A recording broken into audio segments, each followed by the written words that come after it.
వే gold trusted gold buyers మీరు తాకట్టు పెట్టిన బంగారాన్ని విడిపించి ఈ రోజు ఉన్న మార్కెట్ ధరకు కొనబడను.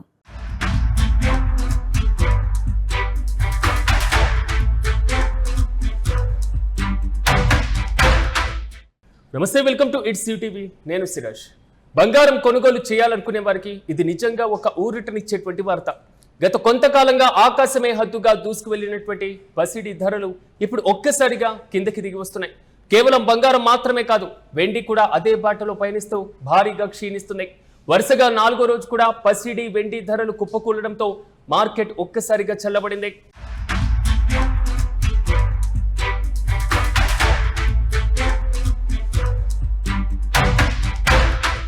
అసలు ఈ ధరలు వరుసగా ఎందుకు తగ్గుతున్నాయి? అంతర్జాతీయ మార్కెట్లు జరుగుతున్న పరిణామాలంటే భవిష్యత్తులో ఈ ధరలు మరింత తగ్గుతాయా లేదా మళ్ళీ పెరుగుతాయా అనేటువంటి వివరాలను ఓసారి పరిశీలిస్తే గత కొన్ని రోజులుగా మార్కెట్లో ఒడిదొడుకులు చాలా స్పష్టంగా కనిపిస్తున్నాయి. నిన్నటితో పోలిస్తే ఈ రోజు కూడా ధరలో భారీ మార్పు కనిపించింది. ప్రధానంగా బంగారం ధర దేశీయంగా 22 క్యారెట్ల ధర తులం పైన 500 నుంచి 600 వరకు తగ్గింది. ఇక వెండి కూడా కేజీ పైన భారీగా క్షీణించి కొనుగోలుదారులకు ఊరటనే ఇస్తుంది. వరుసగా 4 రోజుల నుంచి మార్కెట్ నష్టాలలో కొనసాగుతుండడం, గత 2 సంవత్సరాల్లో సాధించినటువంటి రికార్డు గరిష్టాల నుంచి ధరలు ఇప్పుడు గణనీయంగా తగ్గుతున్నాయి.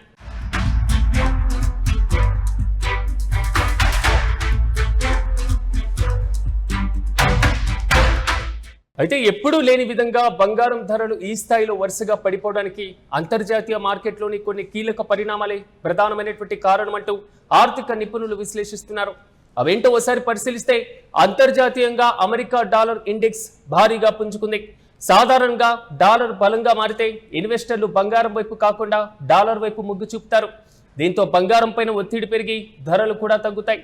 ప్రధానంగా యుఎస్ ఫెడరల్ రిజర్వ్ వడ్డీ రేట్లు అంచనాలు భారీగా తగ్గడం కొంతవరకు అంటే బంగారం వెండి ధరలను ప్రభావితం చేస్తున్నాయి. అమెరికా ఫెడరల్ రిజర్వ్ వడ్డీ రేట్లను ఇప్పట్లో తగ్గించకపోవచ్చినటువంటి సంకేతాలు, అలాగే ఎక్కువ కాలం పాటు అధిక వడ్డీ రేట్ల విధానాన్ని కొనసాగించేటువంటి అవకాశం ఉండడంతో ఇన్వెస్టర్లు సురక్షిత పెట్టుబడిగా భావించేటువంటి బంగారం నుంచి పెట్టుబడులను ఉపసంహరించుకుంటున్నారు.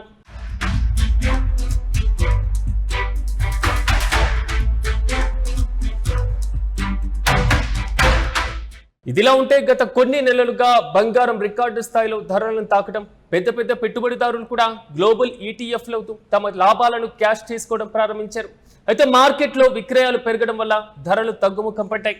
భౌగోళిక ఉద్రిక్తతలు కాస్త సద్దుమరగడం కూడా ధరల తగ్గుదలకు కారణంగా తెలుస్తున్నాయి. ఇక మిడిల్ ఈస్టులో నెలకొన్నటువంటి ఉద్రిక్త పరిస్థితులు మరియు అంతర్జాతీయ రాజకీయ సంక్షోభాలు గతంతో పోలిస్తే కొంతమేర శాంతించడంతో సురక్షితమైనటువంటి ఆస్తిగా బంగారానికి ఉన్నటువంటి డిమాండ్ స్వల్పంగా తగ్గింది. మరి ఈ తగ్గుదల ఇలాగే కొనసాగుతుందా? భవిష్యత్తులో అంచనాలు ఏం చెబుతున్నాయి? ప్రధానంగా నిపుణుల విశ్లేషణ ప్రకారం స్వల్ప కాలంలో మార్కెట్ మరికొంత కాలం పాటు ఒడిదొడుకులకు లోనయ్యేటువంటి అవకాశాలు కనబడుతున్నాయి. రాబోయేటువంటి రోజుల్లో అమెరికా ద్రవ్యోల్బణ గణాంకాలు, అదేవిధంగా ఫెడ్ మినిట్స్ విడుదల అయ్యే వరకు కూడా ఈ తగ్గుదల లేదా స్థిరత్వం కొనసాగవచ్చని ఆర్థిక నిపుణులు అంచనా వేస్తున్నారు. అయితే దీర్ఘకాలంలో మాత్రం సెంట్రల్ బ్యాంకుల కొనుగోలు, అదేవిధంగా పండుగల సీజన్ డిమాండ్ కారణంగా బంగారం మళ్లీ పుంజుకునేటువంటి అవకాశం కూడా లేకపోలేదు.